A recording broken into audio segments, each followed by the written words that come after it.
भगवान के तीन रूप हैं। अब बिल्कुल शांति से सब लोग केवल हमको देखो और सुनो। सत्य, चैतन्य और आनंद ये तीन रूप हैं ठाकुर जी के।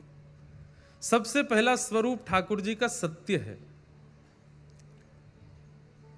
जो असत्य नहीं है और जिनको कोई असत्य घोषित भी नहीं कर सकता, उनका नाम सत्य है। ठाकुर जी परम सत्य हैं और सत्य का एक स्वरूप होता है कि उसको कितना भी छुपाओ वो छुपता नहीं है, प्रकट होता है। और अगर किसी ने गलत रूप से सत्य को थोपा, गलत रूप से किसी के बारे में कुछ भी प्रलाप करके उसको सत्य साबित करने का प्रयास किया, तो समय बहुत बलवान है। एक दिन समय आएगा कि सत्य जो है वो उजागर होगा, चाहे जो हो जाए। कई बार कई रूप में कई लोगों के विषय में असत्य को सत्य बता करके सबके बीच में रख दिया जाता है। अब जगन्नाथ मंदिर के बारे में कई लोग कई बातें कह देते हैं। कुछ दिन पहले ही मैं कुछ सुन रहा था कि ऐसे ऐसे भगवान का हृदय गया, वहां जाकर के जगन्नाथ जी के हृदय में रखा। और उसमें एक नवीन कथा यह बताई जाती है कि द्वारिका में श्री ठाकुर जी का जो देह है उसको, अब वो शब्द तो हमको बोलने में भी भार पड़ता है, उसका पूर्ण क्रिया कर दी गई, सब कुछ हो गया, पर हृदय नहीं जला। तो वो समुद्र में बहता हुआ जगन्नाथपुरी पहुंच गया और वहां जाकर के उसको ही जगन्नाथ जी के हृदय में धारण किया। नहीं, ऐसा नहीं। गीता में भगवान कहते हैं कि मेरा चैतन्य स्वरूप है और मेरे चैतन्य स्वरूप को मरणासन समझने वाला व्यक्ति तो अपवित्र है ही, उसको देखने वाले को भी कपड़े सहित जल में स्नान करना चाहिए। ठाकुर जी चैतन्य हैं, ठाकुर जी चिन्मय हैं, उनका शरीर कभी पांच भौतिक हमारी तरह देह नहीं है ठाकुर जी का। ठाकुर जी चैतन्य हैं और जो चैतन्य हैं उनका कभी अंत नहीं होता, वो प्रकट होते हैं और फिर अंतर ध्यान हो जाते हैं। तो कई जगह कई बातों को सत्य प्रेषित करके थोपा जाता है कि ये सत्य है और यही सत्य है, ऐसा नहीं। सत्य का स्वभाव है, अगर असत्य को भी सत्य बना करके कह दिया गया होगा तो समय की प्रतीक्षा कीजिए, एक दिन सत्य प्रकट होगा। जो कभी किसी के छुपाए छुप नहीं सकता, किसी के रोके रुक नहीं सकता, उसी को सत्य कहते हैं और वो परमात्मा है। लेकिन एक बात का ध्यान रखिएगा बंधुओं, समय सत्य को प्रकट करवाता। कई बार समय से पूर्व, समय के बाद सत्य का प्रकट होना आवश्यक नहीं होता, उसका नियमित समय है, वो तभी प्रकट होगा। अभी आप सबके बीच गा देता हूं दो पंक्ति। एक पद गाया है, नवीन पद, कुछ दिन में आप सबके बीच में आएगा। हमारे भोजपुरी जो सिनेमा है उसके एक अच्छे अभिनेता हैं और अभी इस वक्त दिल्ली में वो राजनीति में भी हैं, हमारे मनोज तिवारी जी। उनकी गृहिणी ने एक सुंदर भाव दास से गवाया। अभी अचानक मुझे याद आया तो मैंने कहा कि मैं दो पंक्ति गाऊं। समय होत बलवान पर जो समय से भी बलवान है, कृष्ण उनका नाम है। त्रेता में जो राम है, द्वापर में वही श्याम है, कृष्ण उनका नाम है। समय होत बलवान पर जो समय से भी बलवान है, कृष्ण उनका नाम। कितने सुंदर शब्द हैं। समय बलवान होता है। कई बार समय, एक बात याद रखिएगा, हम हमेशा कहते आए और हमेशा कहते रहेंगे, संसार दुखालय है, दुखालयम शाश्वतम। यहां पर किसी के जीवन में दुख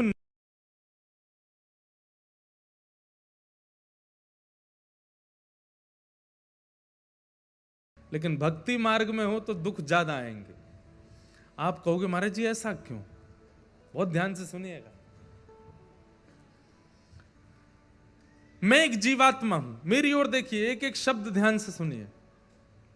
मैं एक जीवात्मा और मेरी जीवात्मा के प्रारब्ध के अनुसार ठाकुर जी ने मुझे दुख और सुख दोनों नियोजित कर रखे हैं। इतना इसको सुख देना है, इतना इसको दुख देना है। अब मैं इंद्रेश बन करके आया, मैं रमेश बन के आया, मैं राजेश बन के आया, जो भी बन करके आया, तो ठाकुर जी ने सोचा भाई इसका जीवन कितने दिन का है। अच्छा, ठाकुर जी नहीं, ये सब नियति निश्चित करती है। ठाकुर जी ने तो केवल मंत्रिमंडल बैठा रखा है, वो तो प्रधानमंत्री हैं, राष्ट्रपति, वो ज्यादा ध्यान नहीं देते। बाकी नियति रूपी एक मंत्री है, वो पूरे जीवन का हमारे का आंकलन करती है। इसको कब गिराना है, इसको कब ठोकर देनी है, इसको कब आइसक्रीम खिलानी है, इसको कब गहने पहनाने हैं, कब मर्सिडीज में चलवाना है, कब मारुति 800 में रखना है, कब पैदल चलवाना है, कब साइकिल से गिराना है, सब नियति निश्चित करती है। लेकिन मान लीजिए कि एक व्यक्ति का जीवन 80 वर्ष का है, तो नियति ने निश्चित किया कि 80 वर्ष के जीवन में 35 वर्ष का इसको कष्ट देना है। 5 वर्ष जन्म के बाद देंगे, 5 वर्ष विवाह के बाद देंगे, 5 वर्ष जब इसका दूसरा बालक होगा उसके बाद देंगे, 5 वर्ष तब देंगे। 80 वर्ष में वो 5 वर्ष, 6 वर्ष, 7 वर्ष ऐसे करके वो 35 वर्ष का कष्ट आपको प्राप्त हो जाएगा। कुछ दिन अच्छे, कुछ दिन बुरे, कुछ दिन अच्छे, कुछ दिन बुरे, ऐसा सब चलता रहता है। सब लोग इधर देखो, इधर देखो, ध्यान से सुनो।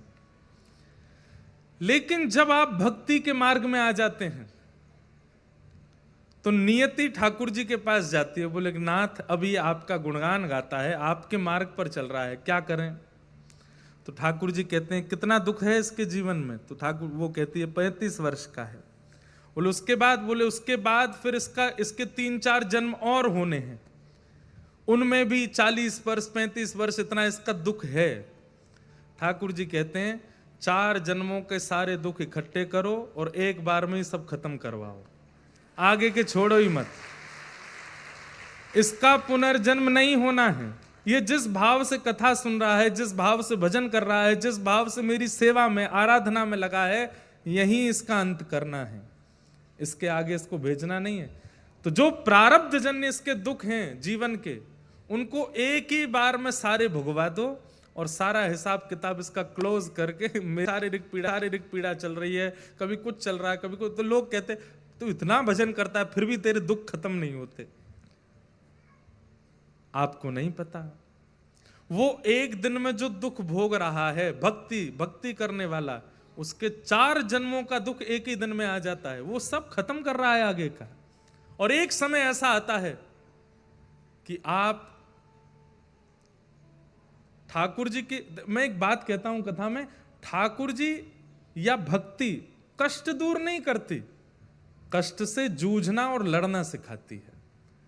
सांसारिक व्यक्ति कैसा होता है कि कष्ट आने पर वो जूझ नहीं पाता, लड़ नहीं पाता, उसको फेस नहीं कर पाता, उसका सामना नहीं कर पाता, और फिर हाथ पैर मार करके कैसे भी उससे निकलने का प्रयास करता है।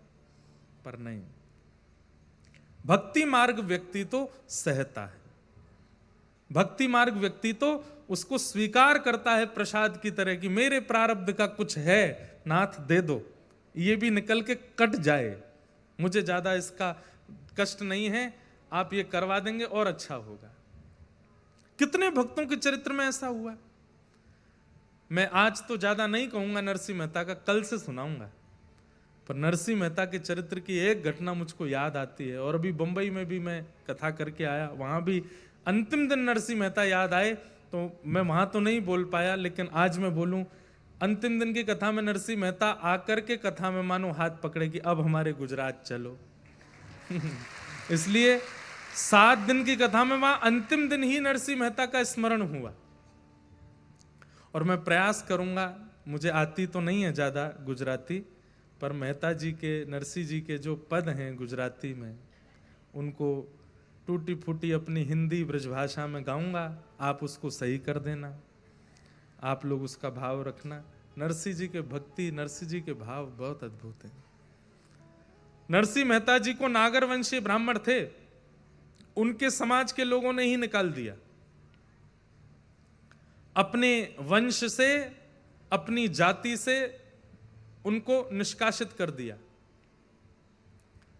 तो नरसिंह मेहता जी दुखी नहीं हुए, पर एक बार पूछने गए कि मेरा अपराध क्या है। तो नरसिंह मेहता जी बोले, आप सब बड़े लोगों ने, आप सब हमारे वंश के अग्रजों ने निर्णय लिया है तो निश्चित ही सोच समझ के और मेरी भलाई और आप सबकी भलाई के लिए किया होगा, जो मुझे निकाल दिया। पर मैं बस ये जानने आया हूं, नहीं भी बताएंगे तो कोई दिक्कत नहीं, पर बता दीजिए मेरा अपराध क्या है। तो उन सब बड़े लोगों ने कहा, मेहता जी आप कीर्तन में नाचते हो वो हमको पसंद नहीं है। क्या गलती करते हैं? कीर्तन करते करते आप नाचने लगते हो, दोनों भुजा उठा करके और ऐसे डोल डोल करके और ये करताल बजा के नृत्य करते हो, इसलिए हमको ये अच्छा नहीं लगता। तो जो लोग बोल रहे थे नरसिंह मेहता जी उनकी ओर देख करके मन में सोचने लगे, यहां नगर के बाहर में दूषित नृत्य तुम देखने चले जाते हो, उनको देखने से तुमको पीड़ा नहीं, लेकिन कोई हरि गुण गा करके नृत्य करे तो तुम उसको अपने कुल से निकाल दोगे। उस समय के देखो, कोई नरसिंह मेहता जी का चित्र बना के लाया है, कोई लाली देखो क्या इधर बैठी हैं, वाह बहुत सुंदर है। बोले दूसरा कारण क्या है? बोले तुम परब्रह्म परमात्मा के मूल रूप का वर्णन ना करके उनके रस केली का वर्णन करते हो कि वो रास कैसे करते हैं, व्रज में गोपियों के संग विहार कैसे करते हैं, लीला कैसे करते हैं, इन सब का वर्णन करते हो, वो हमको पसंद नहीं, इसलिए हम तुमको नागर वंश से निकाल रहे हैं। नरसिंह मेहता जी बोले जैसी आपकी इच्छा। प्रणाम करके जाने लगे। पत्नी ने कहा बहुत बुरा हुआ, घर परिवार ने निकाल दिया, भाइयों ने त्याग कर दिया, उन्होंने त्याग कर दिया, मित्र छोड़ के चले गए, यहां तक तो हम सहते रहे, पर अब वंश ने भी निकाल दिया, अब जाति ने भी निकाल दिया, अब क्या, अब जी के करें क्या? हम दोनों कुछ खा के कुछ कर लें क्या? नरसिंह मेहता बोले अरे बावड़ी है क्या, ऐसे थोड़ी, अरे बल्कि इसको दूसरे रूप में विचार कर। बोले क्या? बोले परिवार में होते तो उनका भी ध्यान रखना पड़ता, ठाकुर जी ने उनको हटा दिया, तुम अपना ही ध्यान रखो, दोनों भजन करो। मित्र परिकर परिवार और सखा साथी ये सब साथ में रहते तो उनका ध्यान रखना पड़ता, उनको भी दूर कर दिया। किसी के मृत्यु में जाना पड़ता, किसी के जन्मदिन में जाना पड़ता, किसी के घर के उत्सवों में जाना पड़ता, ठाकुर जी ने कहा ले ये समय भी तेरा निकाल दिया, भजन कर। उसके बाद में सारे भार ठाकुर जी ने दूर किए, एक भार केवल जाति का रह गया था सिर पे, आज ठाकुर जी ने वो भी निकाल दिया। अब कम से कम नृत्य करके कीर्तन भी करूंगा तो कोई प्रश्न उठाने वाला नहीं है मेरे आगे।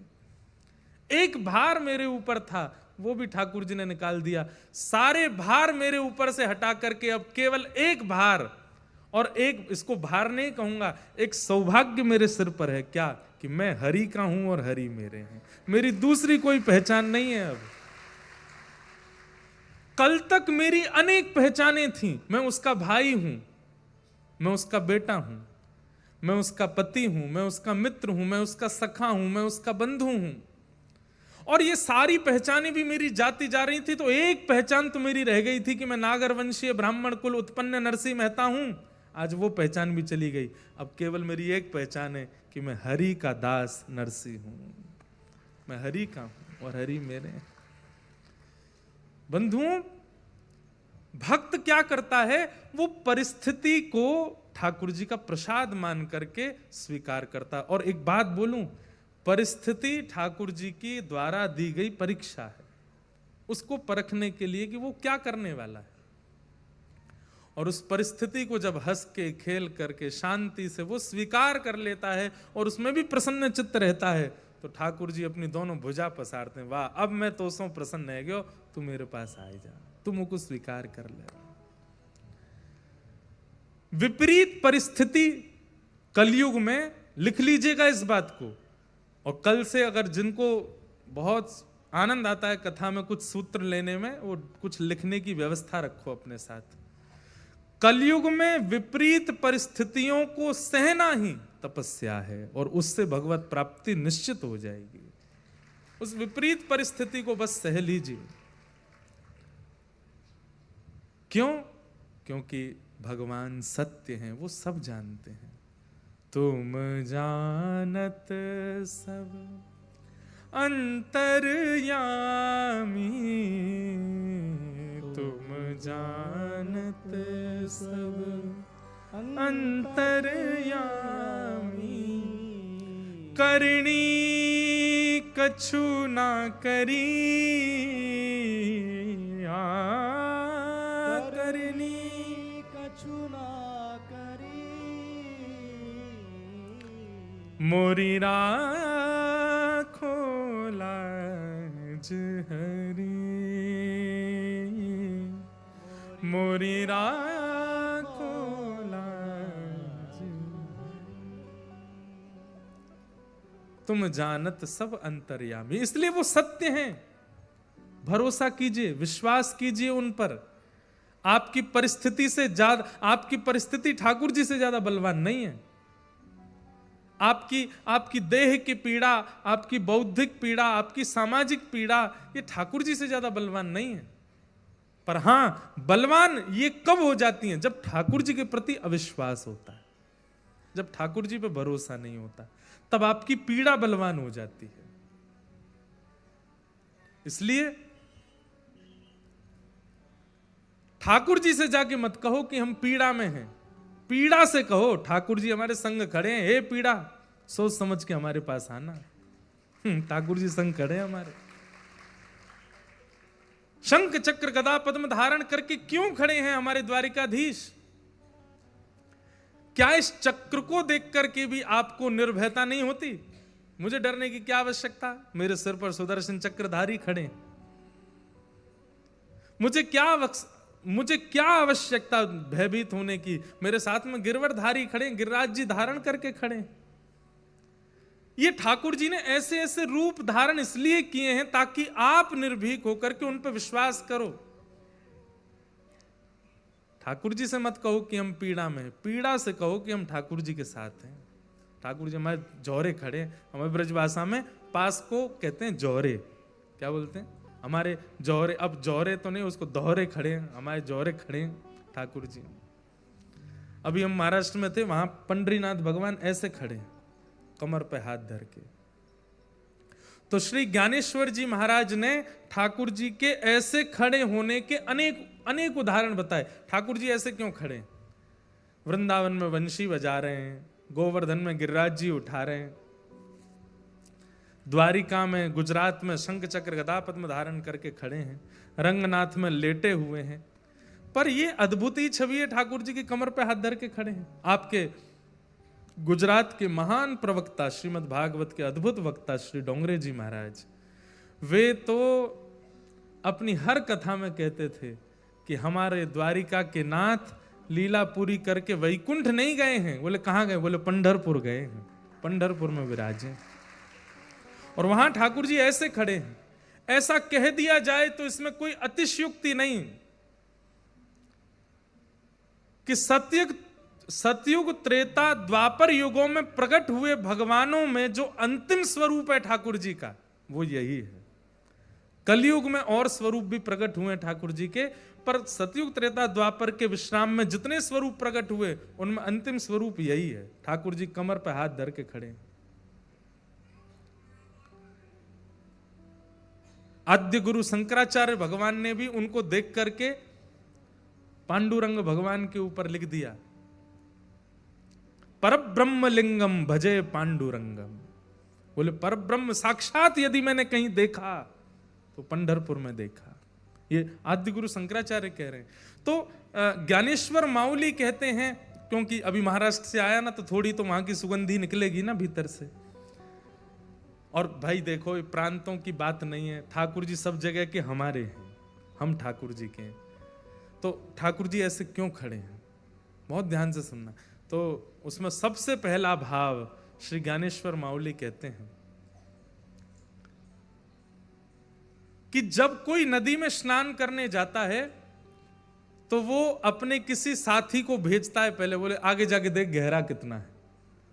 तो वो व्यक्ति जब भीतर जाता है तो वो भीतर जाकर के बताता है, इतना जल है, इतना जल है, इतना जल है। तैरने वाला, जिसको तैरना आता है, वो भीतर जाकर के नाप के बता देता है कि इतना जल है, और फिर वो दूसरा व्यक्ति उसी अनुसार नीचे उतरता है। कहते हैं कि भैया हम सब लोगों को तैरना नहीं आता इस संसार रूपी भवसागर में। ये संसार भवसागर है और हम इसमें तैरना नहीं जानते, इसलिए हम ठाकुर जी से कहते हैं ठाकुर जी कितना गहरा है, तो श्री विट्ठल भगवान कहते हैं मुझे भजने वालों के लिए इतना ही गहरा है, इससे ज्यादा नहीं है। जो मेरे हैं, जो मुझसे प्रेम करते हैं, जो मेरे अधीन हैं, उनके लिए केवल इतना है। बाकियों के लिए इससे ऊपर हो सकता है, पर जो मेरे सामने खड़े हैं, जो मुझे देख रहे हैं, मेरा दर्शन कर रहे हैं, उनके लिए इतना ही है। तो पहला भाव, कितना सुंदर भाव है। दूसरा भाव, ठाकुर जी प्रतीक्षा में खड़े हैं। जब किसी की प्रतीक्षा होती है तो व्यक्ति चाहे एक हाथ से, दोनों हाथ से ऐसे ही खड़ा होता है, या जैसे किसी को ढूंढ रहे हैं, बहुत देर हो गई, वो कह रहा है 10 मिनट में आ रहा हूं, 5 मिनट में आ रहा हूं, बस बस मोड़ से मुड़ गया। तो जब किसी को बहुत ज्यादा प्रतीक्षा होती है, ज्यादा प्रतीक्षा जब किसी की नहीं होती तो आदमी बैठ जाता है, चैन से बैठ जाता है, चाय पी लेता है, कुछ खा लेता है। लेकिन जिसकी बहुत उत्कंठा से प्रतीक्षा होती है, उसको व्यक्ति यूं ही ढूंढता रहता, कितनी देर रह गई यार, अभी तक नहीं आया, अभी कह रहा 10 मिनट, 5 मिनट देर। तो मानो श्री पंडरीनाथ भगवान प्रतीक्षा में खड़े हैं, और जब हम सामने जाते हैं तो ठाकुर जी मानो कहते हैं आ गया, मैं कब से प्रतीक्षा कर रहा था, मैं तेरे लिए ही तो खड़ा हूं कमर पे हाथ धर के कि तू कब आएगा।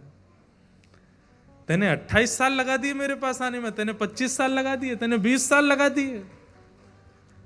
तो प्रतीक्षा में ठाकुर जी खड़े हैं। किसकी प्रतीक्षा में? मेरी और आपकी प्रतीक्षा में खड़े हैं। हम वहां घंटों लाइन में लग करके जब पंडरीनाथ भगवान के सामने जाते हैं तो पंडरीनाथ भगवान मानो कह उठते हैं, बोले तू तो भैया 2 घंटा लाइन में लग के आया, मैं तो 2000 वर्ष से यूं ही खड़ा हूं तेरे काजे। मैं तो 2000 वर्षों से ऐसे ही खड़ा हूं। तो प्रतीक्षा की भावना। और तीसरी भावना मुझे बहुत प्रिय लगती, वैसे तो सारी भावना प्रिय हैं, पर ज्ञानेश्वर माउली कहते हैं तीसरी भावना, बोले क्या? आपकी किसी से लड़ाई हो गई बाहर, आपने लड़ाई तो कर ली, लेकिन जब लड़ाई हुई तो पता चला सामने वाला आपसे ज्यादा बलवान। वो जब आप पर आक्रमण करने आया तो आप अब ढूंढ रहे हो मैं कहां जाऊं, कैसे बचूं। तो बच्चों में लड़ाई हो जाती है, तो सामने वाला बच्चा ज्यादा बलवान होता है, तो वो दूसरा वाला बच्चा मैया को ही खोजता है अपनी, मेरी मम्मी कहां, पिताजी नहीं, मम्मी ही बचाएगी। वो मम्मी के पास जाता, बचाओ बचाओ बचाओ बचाओ। तो माँ क्या करती है, तुरंत छोटे वाले को लेके अपने पीछे खड़ा करती है और सामने खड़ी हो जाती है, क्या बात है, और जो सामने से आ रहा है उसको टोक देती है, क्या कहना है इसको, इससे बाद में कहना, पहले मुझसे बात कर। तो ऐसे ही संसार के पीड़ा, संसार के कष्ट, संसार का भय, संसार की दुख, दारिद्र, ये सबसे हम भिड़ तो जाते हैं, लेकिन बाद में पता चलता है ये हमसे ज्यादा बलवान है। ये हमको मानसिक रूप से, बौद्धिक रूप से, व्यवहारिक रूप से, शारीरिक रूप से तोड़ ही रहे हैं। तब हम क्या करते हैं, तब हम ठाकुर जी का नाम लेते हैं। जैसे ही कहते हैं, हे कृष्ण द्वारिकावासी क्वासी क्वासी महाभुज, हे महाभुज आप कहां हो, हे जगन्नाथ आप कहां हो, हे द्वारिकाधीश आप कहां हो, तुरंत ठाकुर जी निकल करके आते हैं और हमको पीछे खड़े करके ऐसे खड़े हो जाते हैं और दुख दारिद्रों से कहते हैं, इससे बाद में जूझना, पहले मुझसे बात करो, इसके पास बाद में जाना। इसीलिए हमारे महाराष्ट्रियन वैष्णव ठाकुर जी को भगवान नहीं बोलते, क्या बोलते हैं, माउली। क्या बोलते हैं, माउली मतलब मैया, ये हमारी मैया है, ये हमारी माता जी है। एक पद है बहुत सुंदर, वो है तो गुरु के लिए, लेकिन बहुत सुंदर भाव है। मेरे मन में तरंग आ रही है तो मैं गा देता हूं। हम बालक तुम माई हमारी, हम बालक तुम माई हमारी। देखो हमारी कथा में 2-3 श्रृंगार ही विशेष हैं। उसमें पहला तो भक्त चरित्र है, दूसरा पद पदावली रसिक जनों की, और तीसरा गुरुजनों के उच्छिष्ट प्रसादी जो प्राप्त है वो सब। इसलिए जब कभी भी ये रसिकों के पद गाए जाएं, हमारी आपसे भावना है, मैं आप सब लोगों की ओर से गा रहा हूं, लेकिन फिर भी आप सबसे मेरी प्रार्थना है, जैसा स्वर है आपका, राग की आवश्यकता नहीं, अनुराग में गाइएगा, गाइएगा जरूर, पुकारिए मेरे साथ।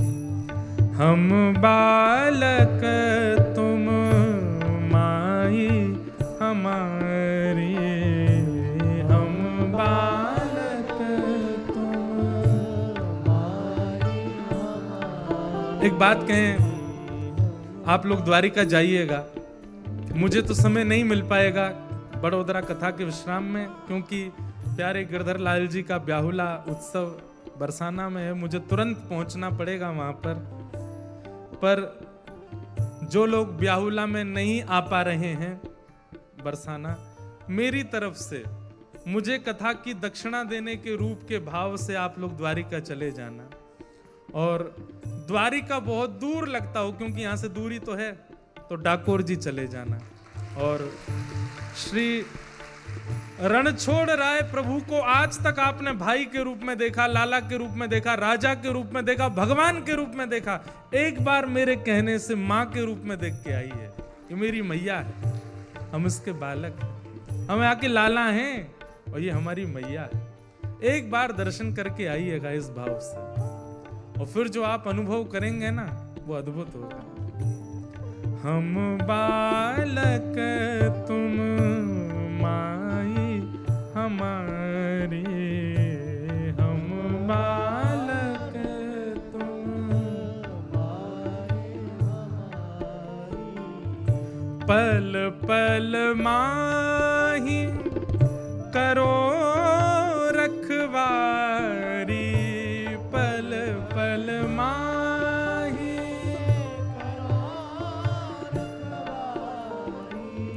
पल पल माही करो रखवारी, पल पल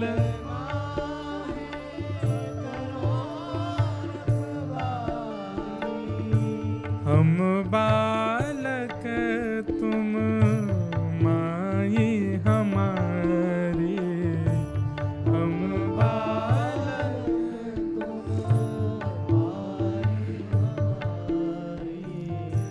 निस दिन गोद ही में राखो, निस दिन गोद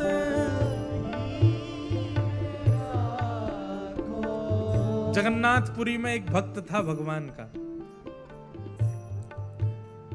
वो ठाकुर जी के पास जाके रोज रोता था और महाप्रभु जगन्नाथ जी से कहता था कि मेरे जीवन में बहुत कष्ट है, बहुत कष्ट है, बहुत कष्ट है, अपने सारे कष्टों की दुविधाएं बताता था।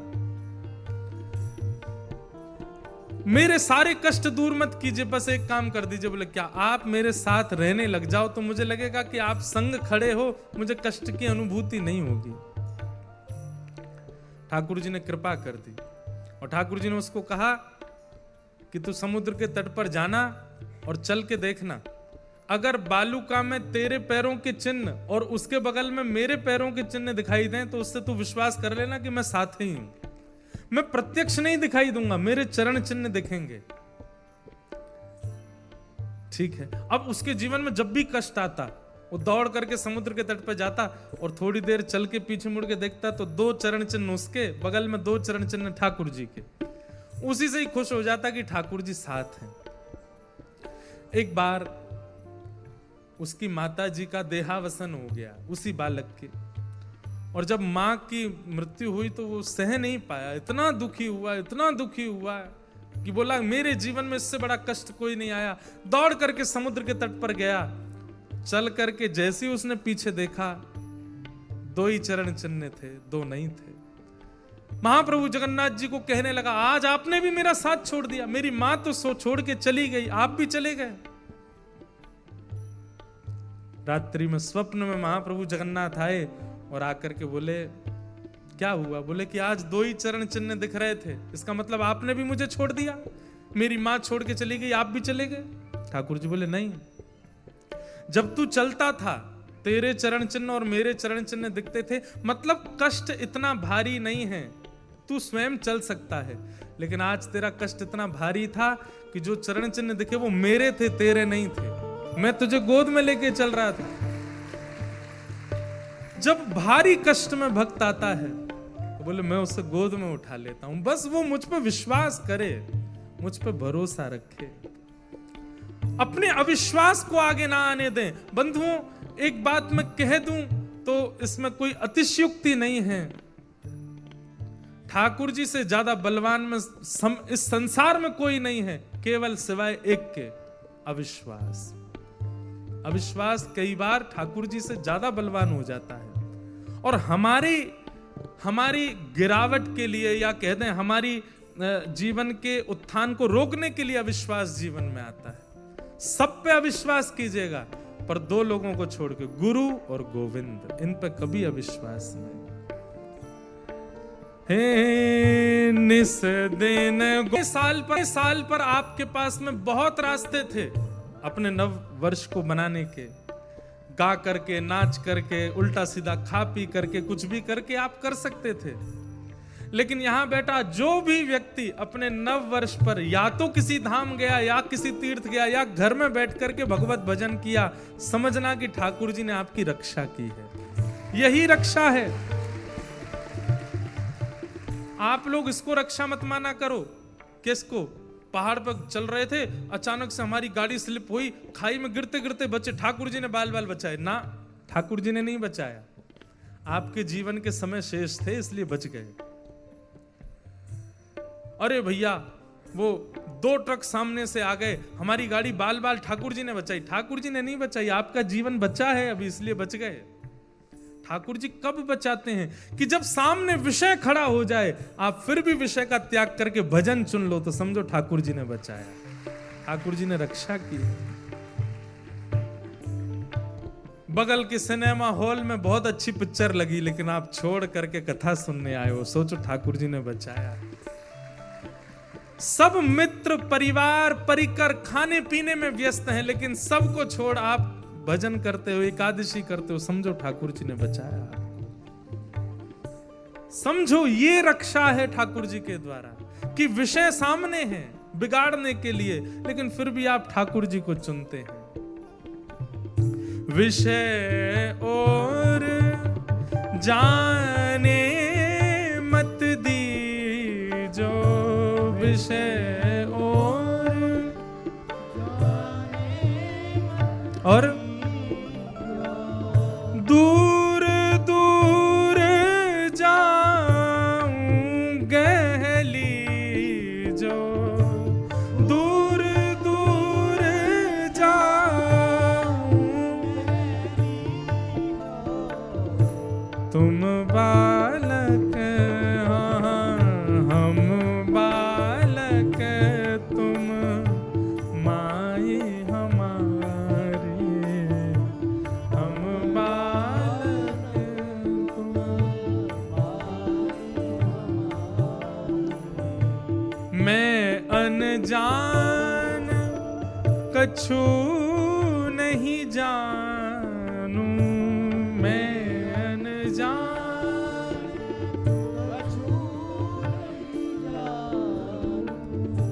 बुरा भला कछु नहीं पहचानू, बुरा भला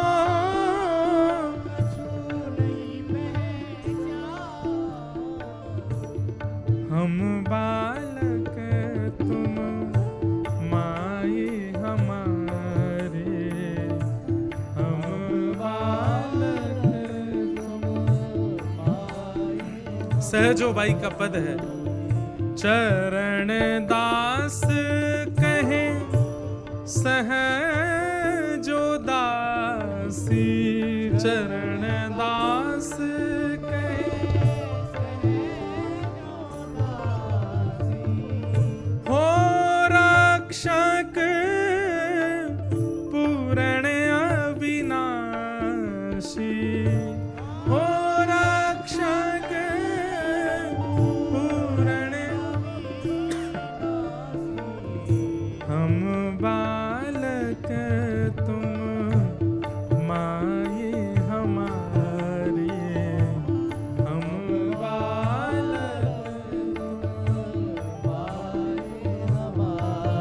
तुम माई हमारी, हे तुम माई हमारी, तुम माई हमारी।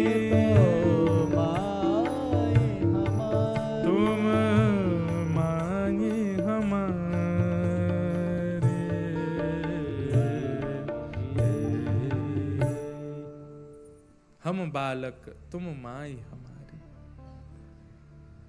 बंधुओं, ठाकुर जी के प्रति विश्वास कैसा होना चाहिए? जैसे 1 वर्ष से कम आयु के बालक का अपनी मां के प्रति होता है।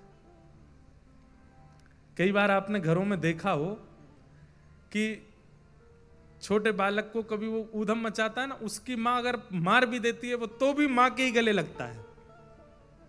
जैसे कई बार छोटेपन में 1-1.5 साल के बालक को ऊधम मचा रहा है, कुछ फेंके नहीं खावे, मुंह का बाहर निकाल दे, तो मां उसको धीरे से धर देती है, रोता है, रोते रोते फिर भी कोई और शांत कराने आया उसके पास नहीं, मां के पास ही लगता है, गले उन्हें मां कहती दूर बैठ मत आ मेरे पास, तो भी उसी पे ही चढ़ता है। ऐसा विश्वास ठाकुर जी के प्रति हो, चाहे जो हो जाए हमारे साथ।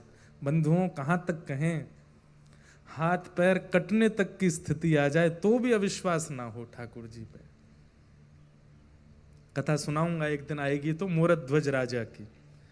भगवान ने आधा शरीर काट के मंगवा लिया, काटने को तैयार हो गए, लेकिन ठाकुर जी पे अविश्वास नहीं। कथा भक्ति नाम जप तिलक स्वरूप गुरु कृपा और कुछ सिखावे ना सिखावे, विश्वास सीखिए ठाकुर जी के प्रति। भरोसो दृढ़ इन चरणन केरो, श्री वल्लभ नक चंद्र छटाबिन, सब जग माही अंधेरो, सूर कहां कहे दुविध आंधरो, बिना मूल को चेरो। अरे मैं बिना नेत्र वाला पूरी दुनिया के वो दर्शन कर लेता हूं जो दुनिया नहीं कर पाती। किसकी कृपा से? केवल अपने गुरु के प्रति भरोसा, विश्वास। तो भगवान कौन है? सत्य है, और सत्य विश्वास से प्रकट होता है। दूसरा भगवान का स्वरूप है चैतन्य। ठाकुर जी चैतन्य है, जड़ नहीं है।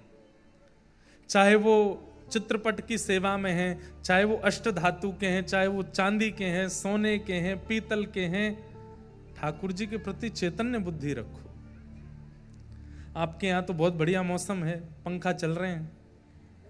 हमारे यहां आज की डेट में कोई पंखा चला दे तो उसको शत्रु मान लिया जाता है।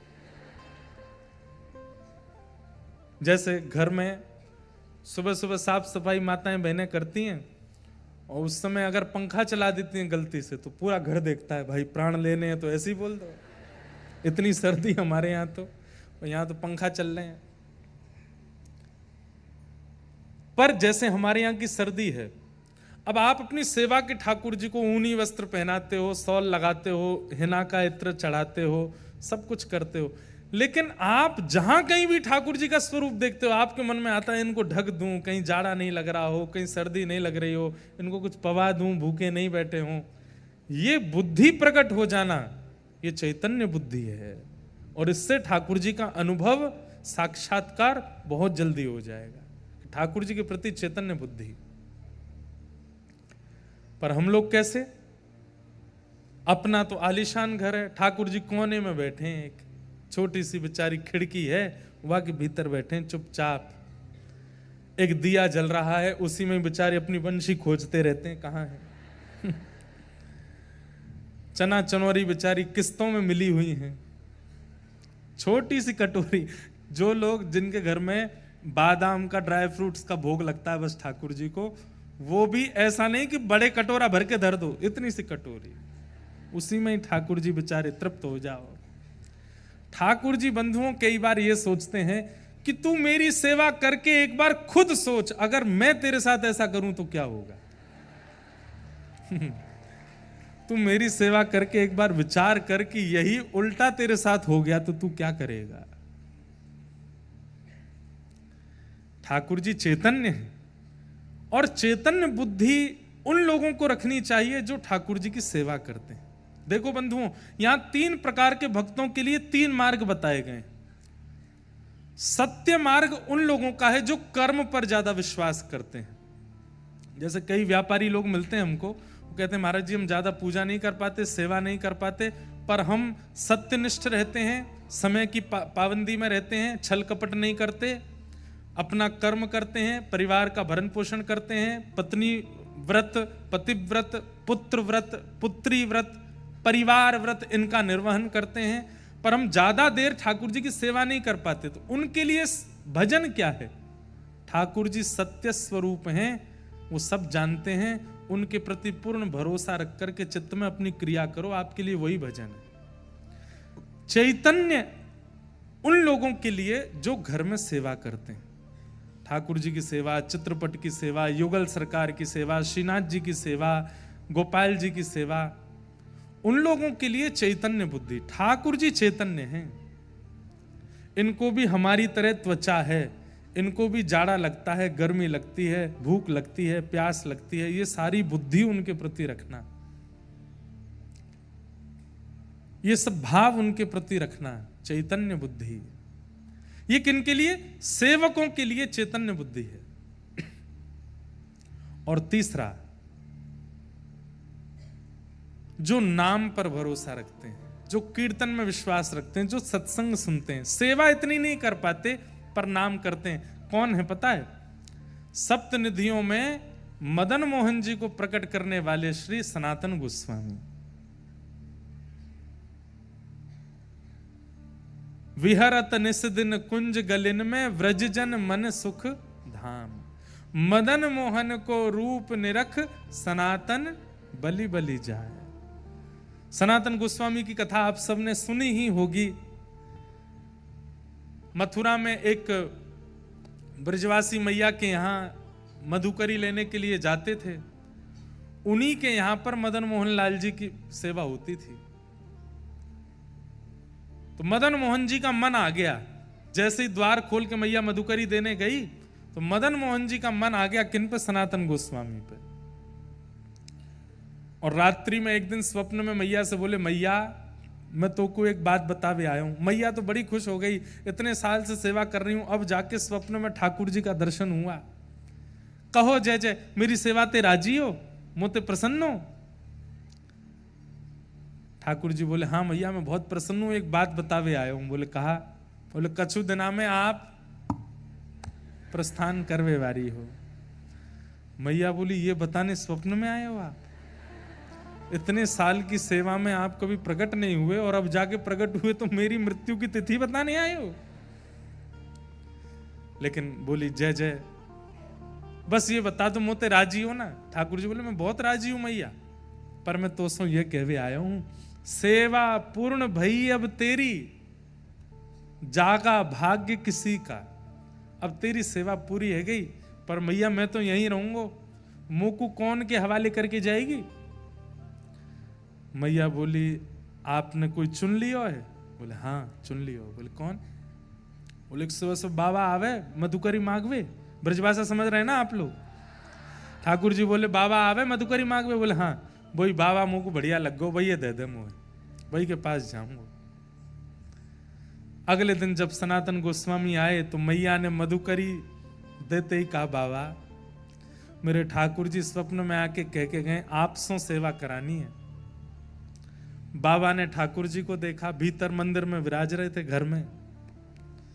बोले मैया आपके ठाकुर जी को देख करके मुझे इतना सुख मिलता है, सोने का मुकुट पहनते हैं, क्या जड़ी के वस्त्र पहनते हैं, 56 भोग लगाते हैं, छोटी सी कुटिया में रहता हूं, एक टिक्कर बना करके मधुकरी की पाता हूं, 22 घंटा भजन करता हूं 24 घंटे में से, और बचे हुए 2 घंटे में शयन करना, स्नान करना, शौच करना, सब कुछ 2 घंटे में। ये राज घराने के ठाकुर जी मेरी कुटिया में कैसे रहेंगे? एक बार मेरी व्यवस्था बता दो इनको, मैं ज्यादा चट्टपने नहीं करा पाऊंगा इनको, मैं ज्यादा आभूषण नहीं पहना पाऊंगा इनको, मैं ज्यादा व्यवस्था इनकी एक कपड़े में लेके जाऊंगा और हो सकता है अंतिम श्वास तक एक ही कपड़ा में रखूं, और एक टिक्कर बना के, टिक्कर समझते हैं? रोटला, आपकी गुजराती में रोटला बनता है। कच्छ साइड जाते हैं या उधर अपने सौराष्ट्र की तरफ जाते हैं, वहाँ यहाँ पे भी बनता है रोटला, बाजरा का रोटला, ज्वार का रोटला, बड़े बड़े उसका भी और बड़ा, रोटला का भी रोटला, उसको बोलते हैं टिक्कर। मतलब एक टिक्कर कम से कम इतना बड़ा बनाते हैं साधु महात्मा संत जन, और उस एक टिक्कर के 2-3 भाग करके 3-4 महात्मा खा लेते हैं, पूरे दिन भूख नहीं लगती। फिर मोटा अनाज और मोटा रोटला।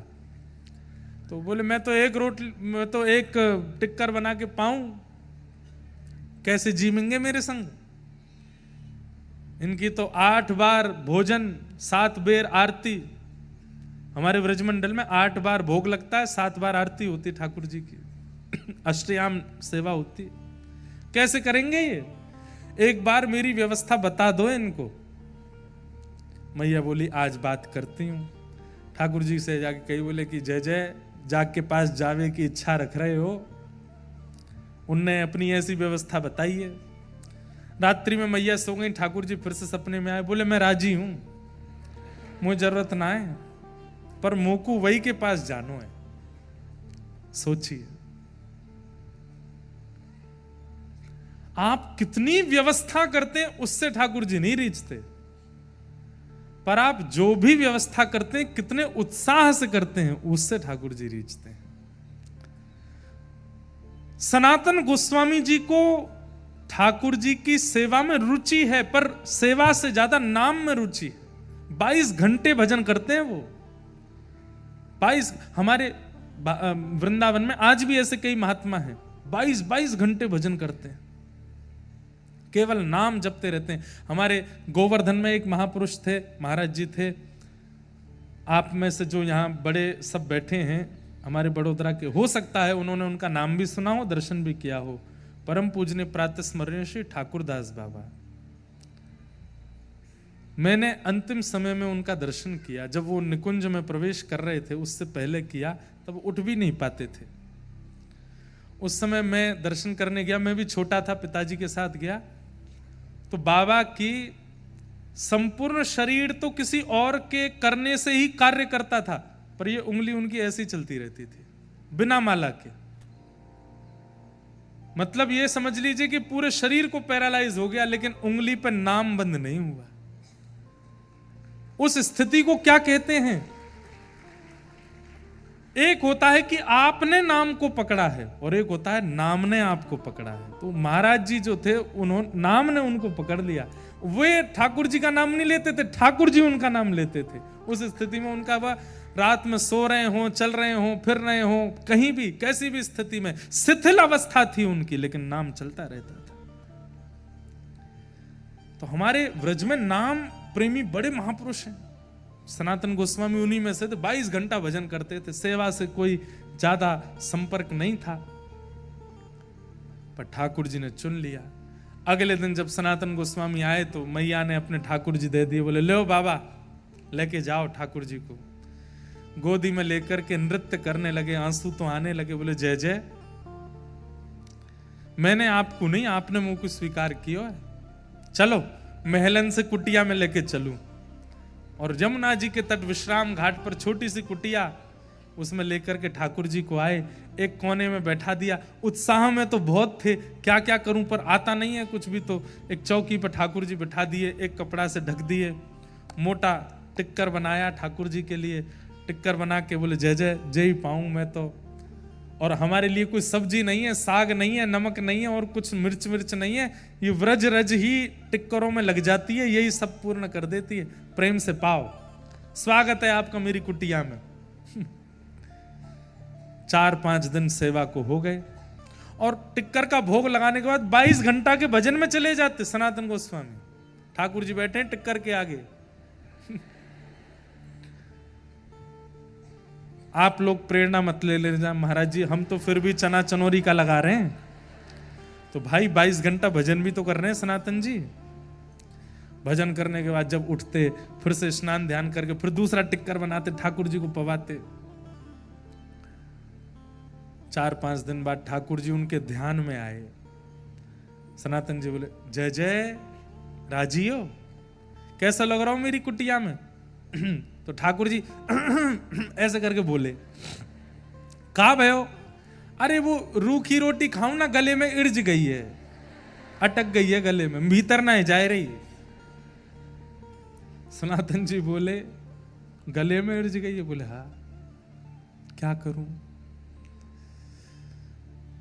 आप आटा लेने तो जाते ही हो मधुकरी में, नेक्स्ट तो घी लिया करो वहां में, नेक टिक्कर में घी लगाए के पवाए दे करो, भीतर सटक इस वे में आसानी होगी। जय जय इतना तो करूंगा, घी ले आऊंगा। उन्हीं माता जी के पास जाते थे मधुकरी लेने, और सूखी सामग्री लेते थे, पकी हुई नहीं। आटा दाल चावल स्वयं बना के पाते थे। आटा मांगा, माता जी आज थोड़ी सी एक मधुकरी और बढ़ाओ। बोले क्या?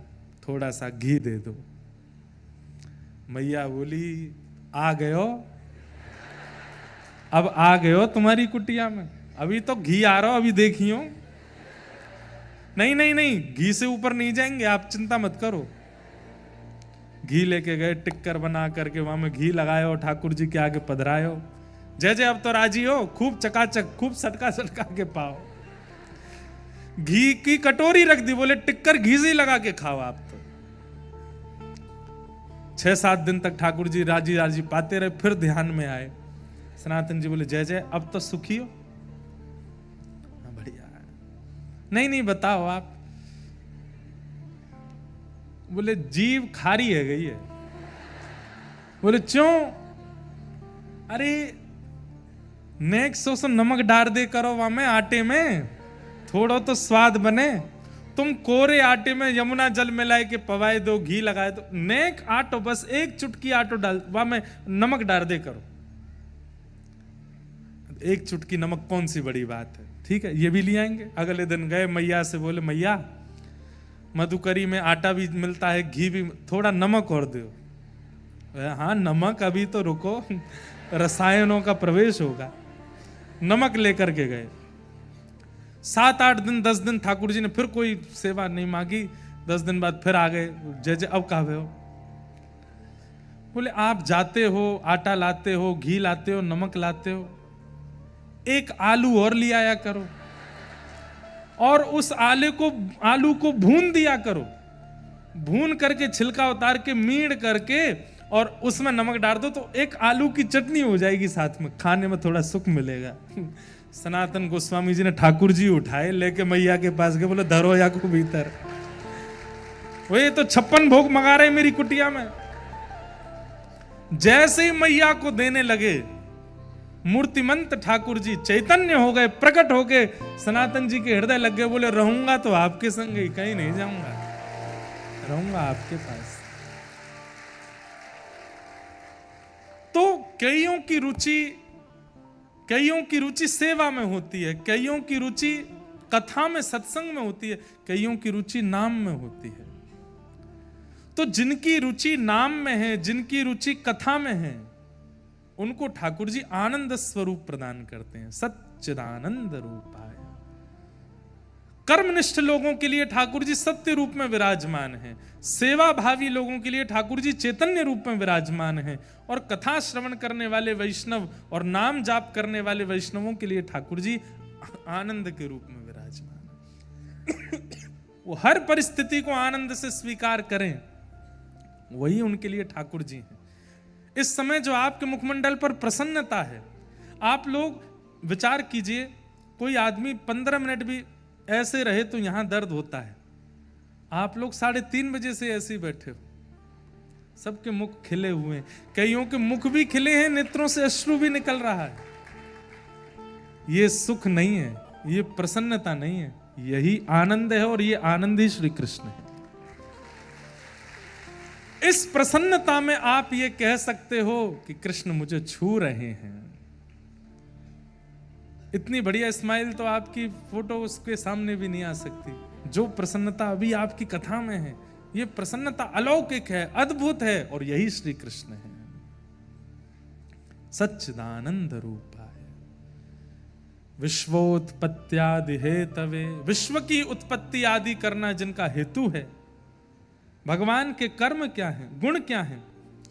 कर्म है विश्व की उत्पत्ति करना, पालन करना, संहार कर देना, और गुण क्या है? तापत्रय विनाशाय।